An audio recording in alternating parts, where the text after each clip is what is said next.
Hello, Socrates at Saddlebrook. As you can see, I'm back in my office here and delighted to report that the forum is going strong and the audience is growing. Now, I'm particularly excited to begin this new series on the origin of species, but as expected, the topic is a little bit more controversial. So the reception has been mixed, but the discussions have been rich. I mean, people are articulating their support or their opposition, but in a very respectful manner to each other and to me. And the buzz that got back to headquarters has not yet affected any of the hosting of these forums on an after-hours basis. So let's hope that that keeps up. Now, many good questions are being asked, and as the attendees are attempting to clarify, even if it's in their own minds, what they believe and why they believe it. So in this opening talk, I've defined 4 major worldview categories that people can identify with. That they tend to go to one of these regarding their personal view of origins.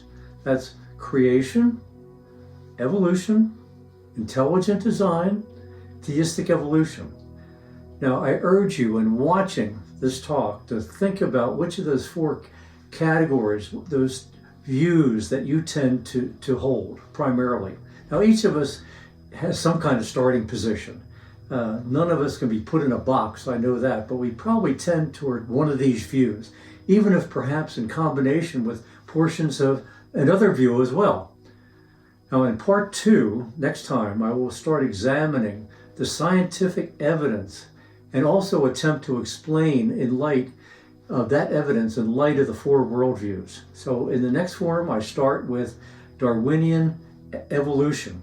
Now, Darwinian Evolution is the major view, the scientific view of the Academy, and as well as the majority of biological scientists, including most of my friends.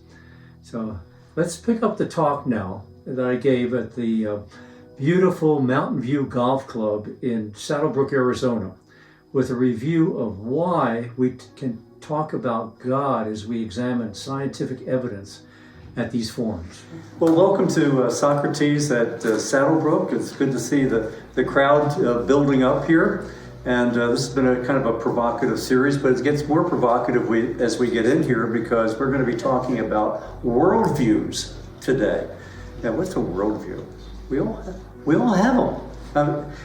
We either raised with them, or we developed them in school, or we developed them over a period of time, but we have them. We have different worldviews on this particular subject. So Socrates at Saddlebrook is investigating the big questions of life. And I picked this God and science because those are my 2 favorite topics. I started out as a scientist, and then I found out about God, and I said, these things should go together because they're both claiming to know truth. So why do they argue all the time? And there's reasons for that, historical reasons as well as evidential reasons. We'll start that discussion today. So in the God in Science series, it's a 7-part series. Please go to the website, www.socratesattsaddlebrook.club. And you'll see a very rich source of materials, starting with the beginning of the universe all the way to the end of the universe and who is God. I'm talking about evidence. The way these 2 topics can come together is on an evidential search. You know, what's the evidence say? So this is going to be a combination of philosophy, theology, and science, but how we're investigating it is what's the evidence say. And we can discuss evidence. You can see it. What's the data say?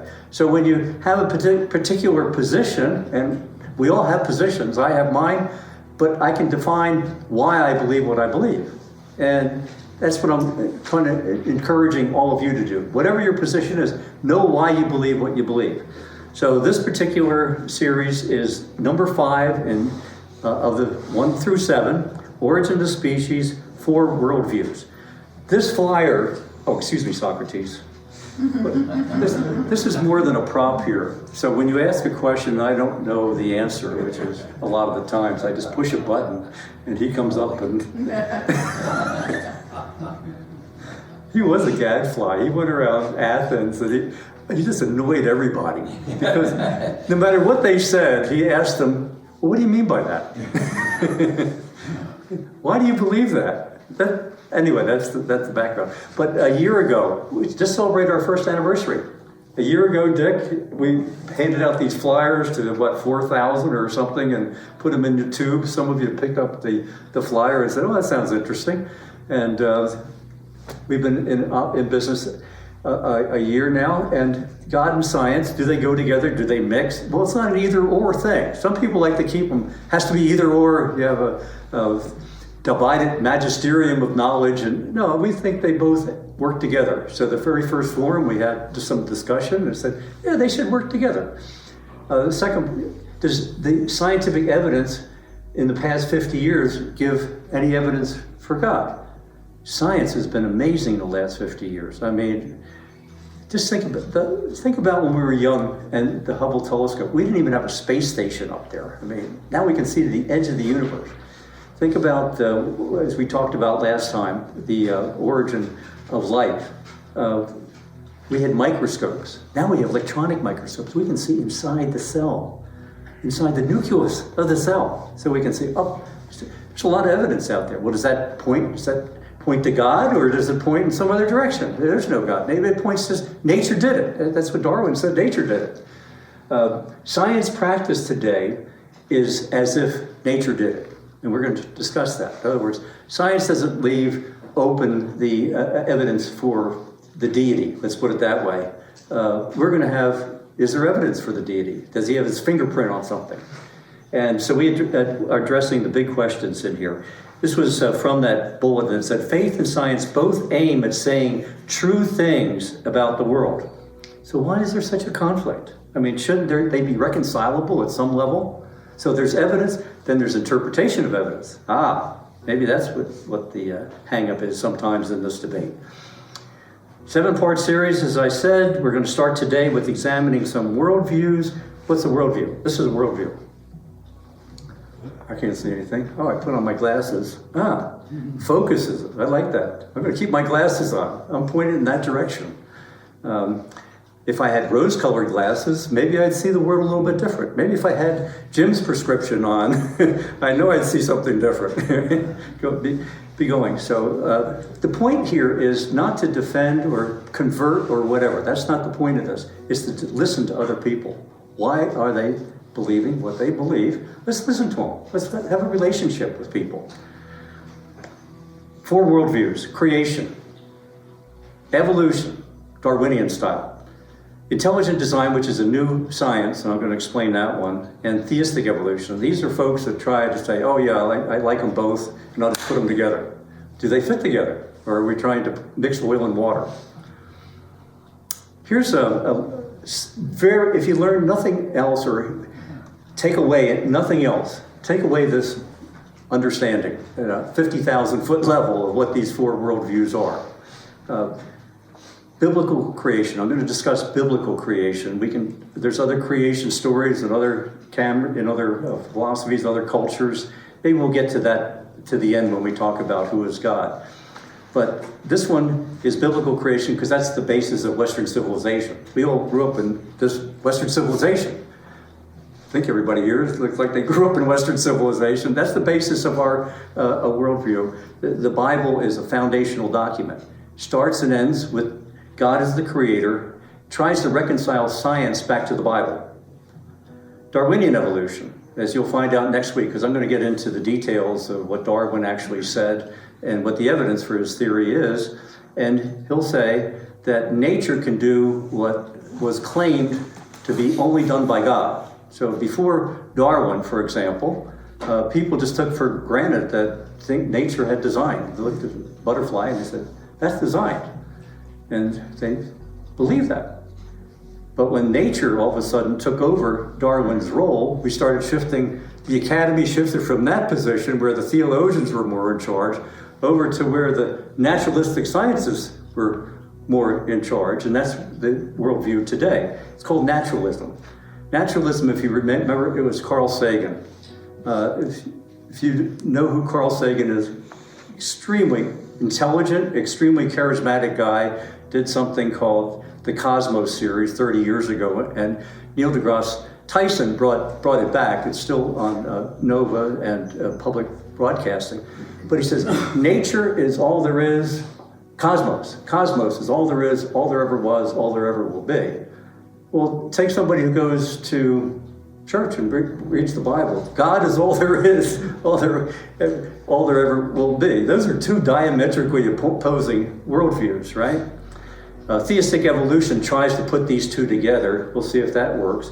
Intelligent design is an attempt by some scientists now, and it's actually developing into quite a movement that says some things are better explained in nature by design and purpose. Some things.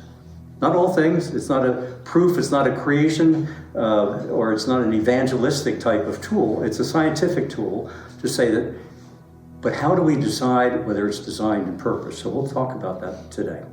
So what we have, creation evolution going in two different directions here. We have intelligent design, new, somewhere just saying, well, some things in nature can be better explained by design and purpose. And then we have theistic evolution, which is trying to put the two things together. Now, a couple of you have come up to me and said, why are you doing this? I mean, we all have our worldviews. You're not going to convince me of anything. I'm not trying to convince you of anything. I'm trying to start discussions about this so we can understand other people. And in fact, it's more fun to have people who don't think like you do, have discussions with them. What a wonderful thing, right? We don't just argue and say, I'm for this, I'm left, and I'm right, and I'm middle, and I have to put labels on it, da, da, da, da. You know, well, what do you think? Why do you think that? Oh, that's interesting. How's that working for you? You know, have this kind of discussions. So anyway, people aren't supposed to talk about this. This is like having Uncle Louie over for Thanksgiving dinner, right? I mean, Uncle Louie hates the Thanksgiving blessing, right? So are we going to do the Thanksgiving blessing? I like the one in the Chevy Chase movie. Was the Christmas Vacation? Grace, are you going to say the Thanksgiving blessing? And, oh yes, yeah. I pledge allegiance. Somebody's going to get offended. I'm not going to offend you. I'm going to say, this is what the evidence says. I think I'm interpreting it through my world, but what do you think that evidence says? Let's look at it. You're probably going to start an argument. Yeah, but I'm not going to start an argument. I'm going to start a discussion, all right? Some of you are going to view maybe what I say is heretical. All right? Why is that? Some are going to be accused of bias. Well, bias is when you're closed-minded. I mean, I have my conclusions, I have my reasons, but hopefully I'm not biased. I want to hear what you have to say and what your reasons are. Well, okay, I'm committing to discussing this material with a smile. I mean, sometimes I might have to go like this, put a smile on, not be offended by anyone who disagrees. I'm sure when I go home, though, I say, God, I said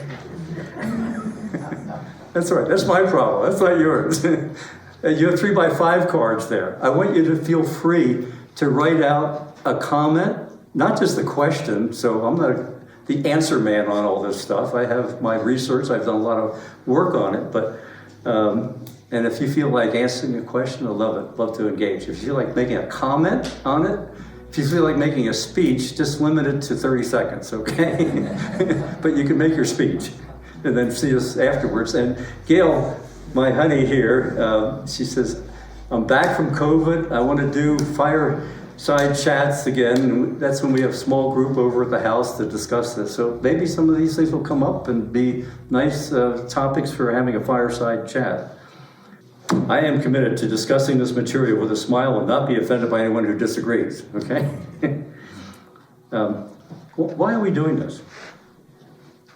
Well, how do we operate? We operate on who do we trust, right? All this stuff about news, fake news. I mean, you read how Russia tells their population of what's going on and how it's reported here. Huh?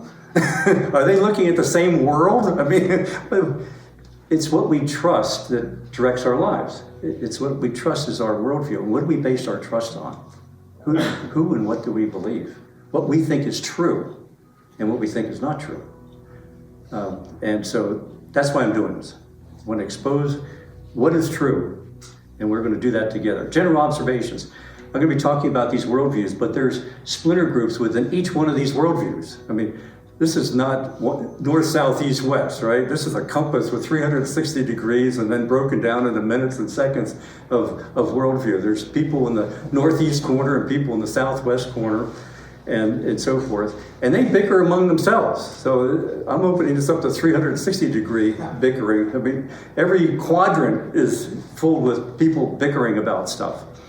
But in that quadrant, a lot of times, when that group is attacked, they circle the wagons, right? It's like the old pioneers, right? I don't like the Joneses and the Smiths hated each other and they're back in the wagon train, but when the Indians came, excuse me for saying that, but I still grew up with Hopalong Cassidy, they banded together and circled the wagons. Most stay within their own camp. They don't go outside the camp. Mostly we know very little about what's outside the camp. So I really admire each one of you here because some of you I know personally, I know you have different worldviews than I do and so forth, but you're here to listen to other people and to engage in these kind of things. It's wonderful. Some of us in those camps don't want to know, right? It's easier just to have fun, play golf, whatever. And within our little camps, a lot of times we establish our own rules for what's to say and what not to say, and do you belong to the camp, and then throw you out. And so at Socrates, we want to know, right? Right. This is my favorite. I have this hanging in my living room because Socrates was the model for me for doing this. Because what you see here is that picture. This is the fresco in the Vatican. And it combines all the scientists and philosophers and theologians up to about the 16th century. They're all lived at different times, but they're together having this marvelous conversation of what is true. Let's get at the truth. And the two characters in the center there are Socrates' favorite students, Plato and then Aristotle. Plato was Socrates' student, and Aristotle was Plato's student. And you see, they're having a debate, a rigorous debate there. And they have Aristotle pointing down here with his fingers out spread. And you have Plato like this with one finger up. What's that all about? They wanted to know what something was. And they said, what is it? And they said, we don't know what it is until we know the answers to these four questions, sometimes called Aristotle's four causes. Aristotle is really steeped in naturalism, at least in this picture here, and he's asking those questions. Well, what's it made of? What are those individual things? What's it made of, and how was it made? And then I can reason up to first principles. Plato, on the other hand, is pointing up like this and said, I want to reason down from the top. I want to know what first principles are, and then I want to understand what's going on. He's interested in design. He called it forms in Greek philosophy. What's its purpose? Let me show you what I mean. What is that? What is it? Well, I can guess, right? I mean, I can say, if I ask what's it made of, well, obviously it's made of wood, right? How was it made? Well, those pieces look like they're made by a carpenter of some sort. I mean, somebody who knows woodworking. Look, there's pieces that fit together and there's pieces that are exact. That didn't happen by random chance. That was no chance type of thing. Hurricane didn't blow through a wood shop and assemble that stuff like that, all right? What's its design? First thing, you get a box like this from Amazon occasionally, right? You get a box and you open it up. What's the first thing you ask for? Where are the assembly instructions? How do I put this thing together? What did I buy here? If you don't remember, you're kind of in trouble until you ask the next thing. What's its design? I say, where are the assembly instructions? What's its purpose? Clueless. You tell me what the purpose of this thing is. Until I just assemble, rearrange it. Now if I understand its design and purpose, now I know what it is. It's that chair I ordered for Aunt Tilda. That's cool. We looked at the cell the last 2 times. We looked at the cell. What is that picture? Wow. We looked at it and said, is that a piece of art? Is that just a bunch of junk somewhere? Looks pretty. I mean, whoever did it did a nice job, so it must be a piece of art or something. That's a living cell. We have 100 trillion of them in our bodies. So, well, I don't know anything more about it. What made it? Who made it? Well, the standard answer is chance plus time plus natural law.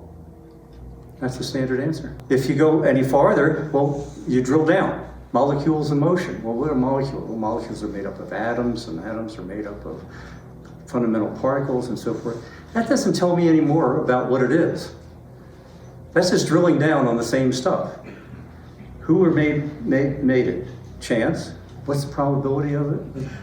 It doesn't help me until I get down to questions 3 and 4 to know more about it. Well, we drilled down in the last 2 sessions. So I really encourage you to go out to the website and look at the origin of life, the last 2 sessions on it, because we found out, we drilled down and said, what is this design? We looked inside there. We saw information science in action. We saw computer programming in science. We saw things that are more complicated than William Shakespeare's Hamlet play. That stuff doesn't happen by chance plus natural selection, plus random plus time. I don't care if it's trillions of years, it doesn't make any difference.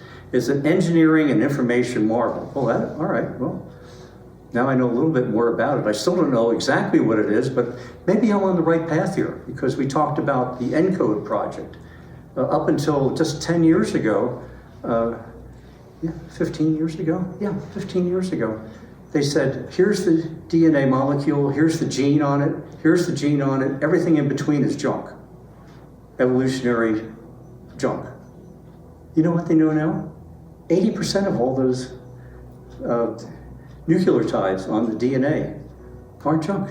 In fact, they're expecting to find out purpose and direction on every one of those things. That's pretty amazing. That's like finding Shakespeare's play and saying that just happened by the wind blowing around here. What's its purpose? Well, we found that its purpose is every living creature, everything, has a cell, and it's very similar. It has a genetic code that's almost identical across all types of biological things. Now I have some more information. Now I can, doesn't tell me exactly what it is, but it tells me maybe a direction to go. For example, if that's not junk DNA, maybe that design will tell me something.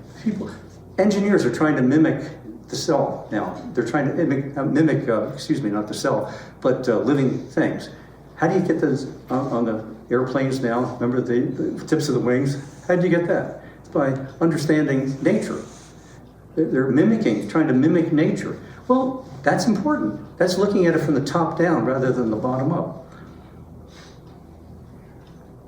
So design puts new possibilities on the table. And I'm more interested in putting new possibilities on the table. And even people who don't see, let's say, God as a designer, these are self-declared atheistic scientists, for example. Francis Crick, who discovered the structure of DNA. He has a lot to say about what's in DNA. He was the first one to say, you know what? I can't figure this out. This is way too complex, way too complicated. There's no way that stuff could have come together by chance and natural selection. It came from outer space. So he started looking for panspermia, spores from other planets and so forth. That's fine. I mean, he's honestly looking at the data and saying, we need something more. Fred Hoyle, a renowned astrophysicist, said the same thing from an astronomy's point of view. Stephen Hawking, his latest book about how the planets and the Earth came to be so finely tuned, said there's multiple universes out there. So there's universe out there. Well, okay, Stephen, how do we detect? Well, you can't detect it. You mean it's beyond science? Well, I won't say that. It's not beyond science, but how do you detect it? If you're an empiricist, in other words, you have to have empirical evidence in your 5 senses. How many senses are there? Then you're saying something non-empirical. You're saying philosophy. Well, he says philosophy is dead. Nah, is that a scientific statement? Did philosophy prove that science prove that philosophy is dead? Anyway, we want to encourage discussion on this thing. The multiverse, an intelligent design says there's design and purpose in the universe. So 4 worldviews. ground rules. I'm going to talk about the Judeo-Christian worldview because that's the basis of Western civilization. I'm going to be talking about the Orthodox biblical perspective on this. Orthodox biblical perspective means the Old Testament of the Jews, and then the addition of the New Testament for the Christians, and it goes back where they consider this the Word of God. Traditional understanding of God, what the early church believed, not what the 1,416,000 denominations or different sects believe. What the early church understood about this. Maybe the Apostles' Creed, whatever. Non-sectarian discussion. What is that? God is the creator. We're going to be talking about creation. We're going to talk about God is the creator. Self-existent. Wow, that's a heavy one. Transcendent, yet immanent. Means beyond the universe, yet is in charge of the world. All powerful. Okay. And then critical thinking, like the Greeks. Let's use evidence and classical reasoning on these things. Okay. Take a little breather here. Start. Here we go. First one. First worldview. Biblical creation. This is for those that read the Bible. This is Christianity in one slide, all right? It's not even Christianity, it's just creation in one side. I'm not even going to talk about Christ. I'm going to talk about, in the beginning, God created. This is the first opening words of the Bible. Genesis 1 and 2, created heavens and earth, visible and invisible. So it's not just stuff that we can see, it's stuff we can't see. You know, astronomy deals with stuff that you can't see all the time. They understand dark matter right now, they say. I don't know why the Milky Way is doing this, but there has to be some matter out there that we don't know about. We'll just call it dark matter. Out of nothing. First there was nothing, and now there's something. Look outside. Where will that stuff come from? Right? So creation says that God's self-existent, put it together. Out of nothing. All living things were created. Zap, zap, zap. And he tells them to be fruitful and multiply. So we have a beginning of species, and we have all the way through and up to how many billions of people we have and how many trillions of species we have. Here that like 75% aren't even discovered yet. My goodness. Biblical says that God created Adam and Eve directly on his own and in his image. What's that mean? Well, I'm not talking about theology now. I'm just saying what Genesis 1 and 2 says. And to rule, Adam and Eve were to rule over the creation. Creation is in 6 consecutive time periods. Scripture calls them days. And God declared it all very good. So there's the bottom line of Genesis 1 and 2. Does that meet criteria there, Jim, for Genesis 1 and 2? Okay, at least at a high level. Let me ask Kurt. I gotta ask her. Okay. I'll drill down here. So here's the 6 days, all right? Day 1, light. Day 2, waters above the waters.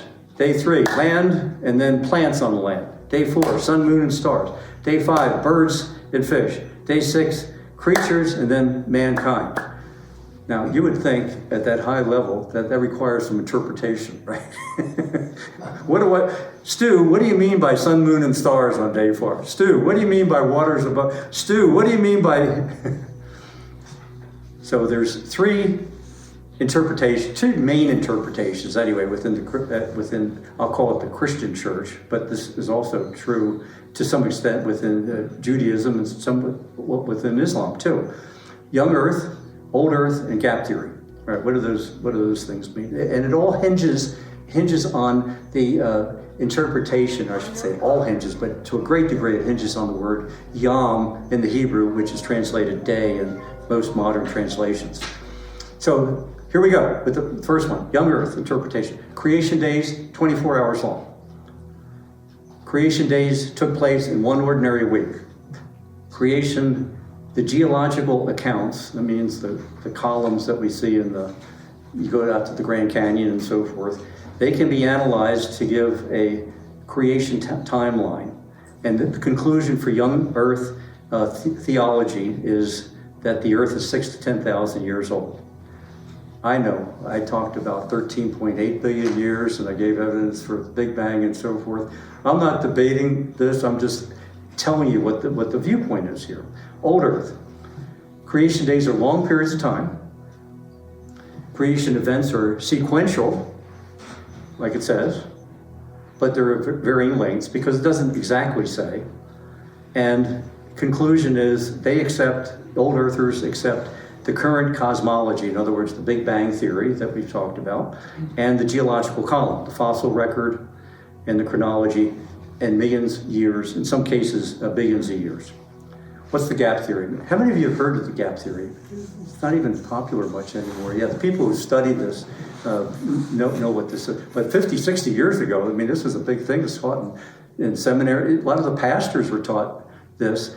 And it was kind of an attempt to put together the scientific findings, which in some cases you say, yeah, that's pretty heavy on science, and put that together with the 6 days. So what happens with the gap theory is there's 6 creation periods. Each are 24 hours as the young Earth goes, but there's a large gap in day 1. 2 distinct creations. First, there's an original Earth, and then there's a renewed Earth. And then there's a long time gap, could be millions of years, that allows for these scientific and angelic theological events to take place. That got through the first worldview. There's a large gap before day 1, not in day 1. Just an observation. Well, There's a large gap before day 1, not in day 1. Okay, well. I happen to hold to the gap. I don't call it theory. Oh, okay, well, good. Well, you get the first thing when we come back from it. All right, good. 4 worldviews. Second worldview is Darwinian evolution. Now, here we go. Nature created all the creatures. Now, very important when you talk about any of these worldviews, especially Darwinian evolution and theistic evolution. There's 3 interpretations of what you mean. And people mix and match these languages, these words. They use one set of words, evolution meaning short time frames, one set of words that mean long-term frames, another set of words that mean common descent, and so forth. I'm going to try to say these 3 things. You have to clarify. When somebody says, I believe blah, blah, blah, what do you mean by that? Do you mean change over time? Do you mean universal common descent? Do you mean random mutation plus natural selection? I'm going to go through these quickly, and I really encourage you, if you like this stuff, play the video and look at the slides and so forth. You can even pause it when you're looking at the video and say, oh, I want to see what he has to say. Or I want to write him an email. and you said such and such. However you want to use it. But let's say change over time. Well, for short time frames, change over time, there's no dispute among any of those worldviews, I don't think. We see minor adaptations to changing conditions all the time. We see sheep that are in the Sahara Desert with short hair because it's hot down there, and then we see the sheep up in northern Scotland that have long hair. They've adapted to their environment. There's no discussion about that. Short periods of time, adaptation to the environment or changing conditions, let's say. Over a long period of time, here's where it gets controversial. What Darwin did, and we'll talk about that next week, is he took the definition for the short time periods and he said, you know what? If I extrapolate what's going on there, there's changes, there's biological changes, because there are variations and random mutation. But if I extrapolate that, then they start breaking the species barrier. One species becomes the next species, becomes the next species, becomes the next species. And he said he used the fossil record to demonstrate that. Well, let's look at it. Single cell, start off with a single cell, because the history of life shows we started off with a very simple cell. And that's what the bottom layers say. And then we see fish, and then we see mammals, and then we see humans relatively. Here's what I mean. Take a geologic column or whatever. You go to the bottom of the geologic column. Time's going up here.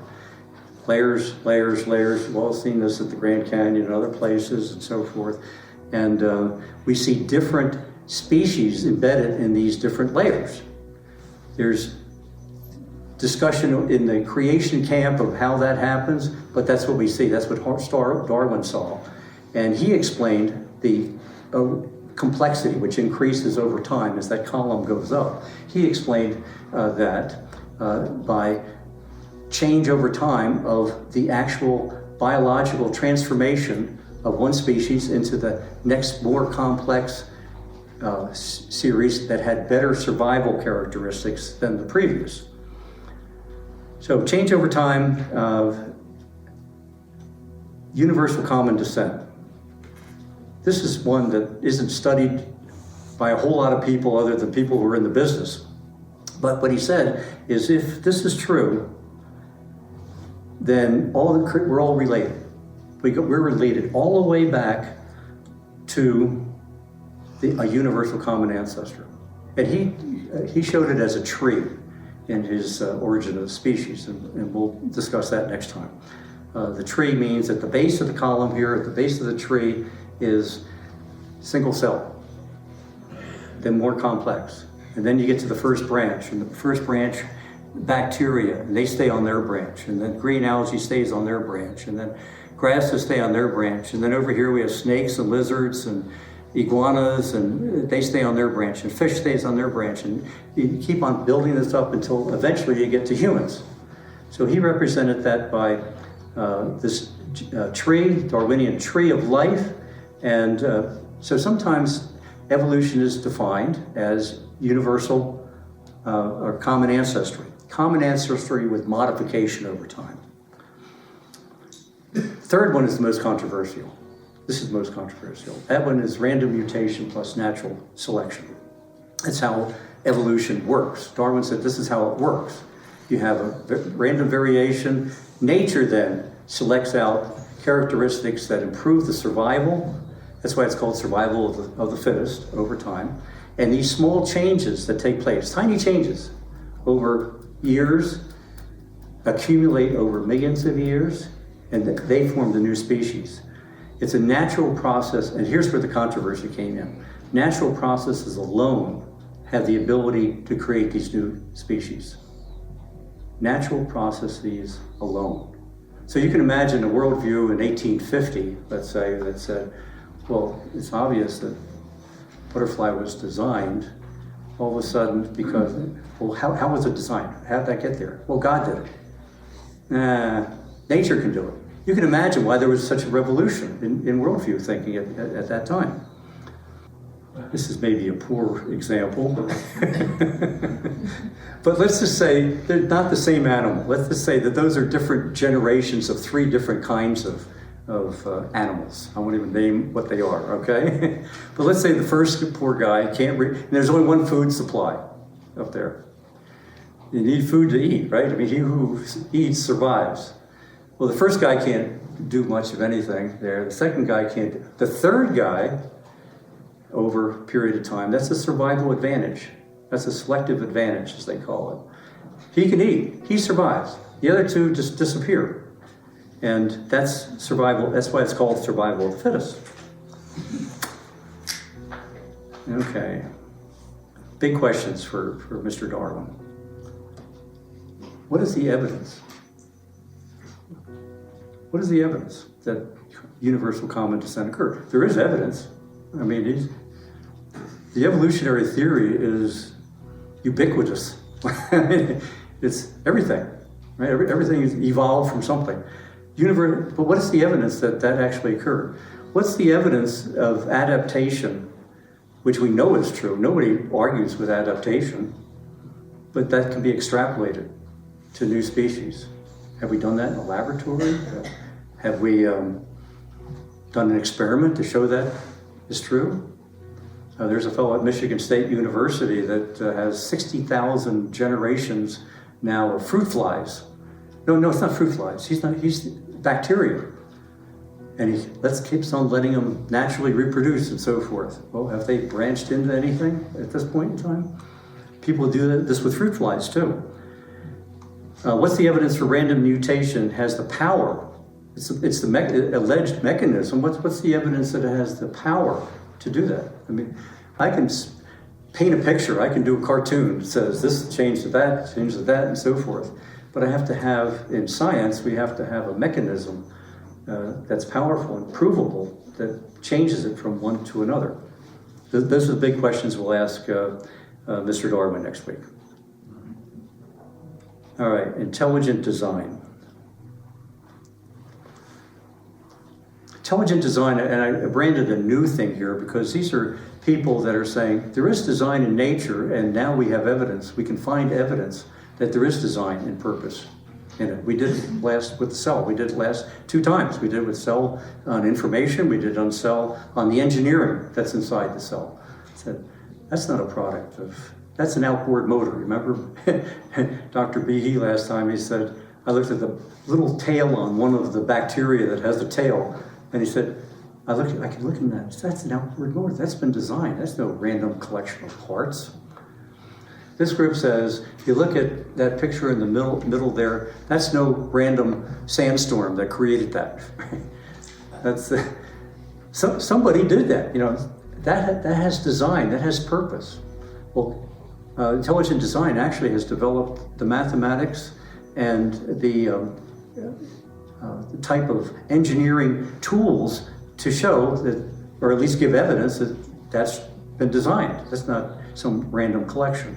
Look at how about the Rosetta Stone? Somebody finds in the middle there, somebody finds the Rosetta Stone and they see these scribbles on there. They say, that happened because of a sandstorm? No.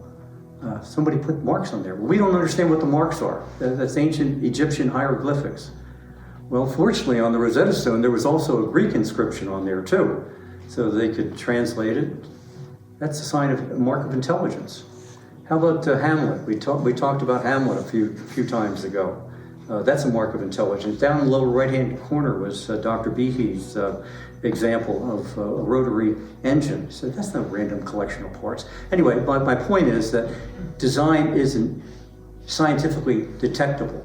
It doesn't prove who the designer is or where the design came from, but it does show evidence for design, which might lead us into a different research program than a naturalistic interpretation, which says, I'm not even going to go there. So the big questions for intelligent design, do the same thing with them. What's the scientific evidence for intelligent design? This is one I hear a lot. Isn't intelligent design just a form of creationism? In other words, it's just a spokesman for biblical creationism. No, it's not. It's science. It never goes back to the Bible for anything. It just says, here's the evidence for design. Number 3, if intelligent design is acceptable to so many, why isn't it acceptable in biology? Well, there's a good question. I mean, it's acceptable in cryptography. It's acceptable in forensics. It's acceptable in plagiarism detection. But as soon as you say intelligent design in biology, no. Verboten. Why is the Academy so vehemently opposed to intelligent design? Shouldn't they just be open to new ideas? 4th worldview, theistic evolution. Theistic evolution is like both. They like God, they like science. They want to say, well, both of them point in the same direction. So evolution was crafted by God then to create the diversity of all life. Well, is that true? Theistic evolution tries to align itself with evolution. It has the same issues that Darwinian evolution has. There's 3 different definitions. You have to be clear what we're talking about. Are we just talking about change over time?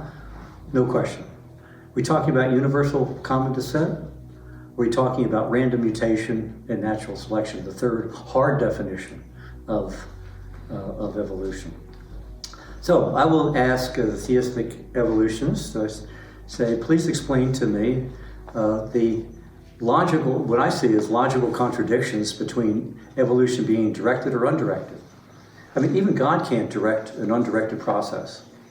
Think about that for a second. I mean, as soon as I'm going undirected and I say, no, it's directed, I'm playing God here. I'm going to do a terrible imitation, all right?